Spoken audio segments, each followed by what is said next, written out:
9. Choose heroes, the power of myth. When I was a kid, I greatly admired Willie Mays, Hank Aaron, and Yogi Berra.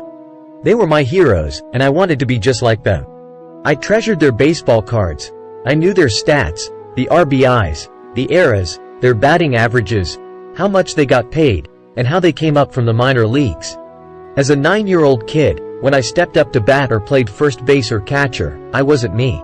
I pretended I was a famous baseball player. It's one of the most powerful ways we learn, and we often lose that as adults. We lose our heroes.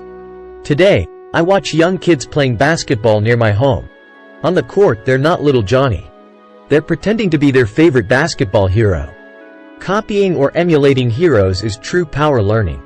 I have new heroes as I grow older. I have golf heroes and I copy their swings and do my best to read everything I can about them. I also have heroes such as Donald Trump, Warren Buffett, Peter Lynch, George Soros, and Jim Rogers. I know their stats just like I knew the eras and RBIs of my childhood baseball heroes. I follow what Warren Buffett invests in, and I read anything I can about his point of view on the market and how he chooses stocks. And I read about Donald Trump, trying to find out how he negotiates and puts deals together. Just as I was not me when I was up to bat, when I'm in the market or I'm negotiating a deal, I am subconsciously acting with the bravado of Trump. Or when analyzing a trend, I look at it as though Warren Buffett were doing it. By having heroes, we tap into a tremendous source of raw genius. But heroes do more than simply inspire us. Heroes make things look easy. Making it look easy convinces us to want to be just like them. If they can do it, so can I. When it comes to investing, too many people make it sound hard. Instead, find heroes who make it look easy. 10. Teach and you shall receive, the power of giving. Both of my dads were teachers. My rich dad taught me a lesson I have carried all my life: the necessity of being charitable or giving. My educated dad gave a lot of his time and knowledge, but almost never gave away money. He usually said that he would give when he had some extra money, but of course there was rarely any extra. My rich dad gave money as well as education. He believed firmly in tithing. If you want something, you first need to give, he would always say. When he was short of money, he gave money to his church or to his favorite charity. If I could leave one single idea with you, it is that idea. Whenever you feel short or in need of something, give what you want first and it will come back in buckets. That is true for money, a smile, love, or friendship.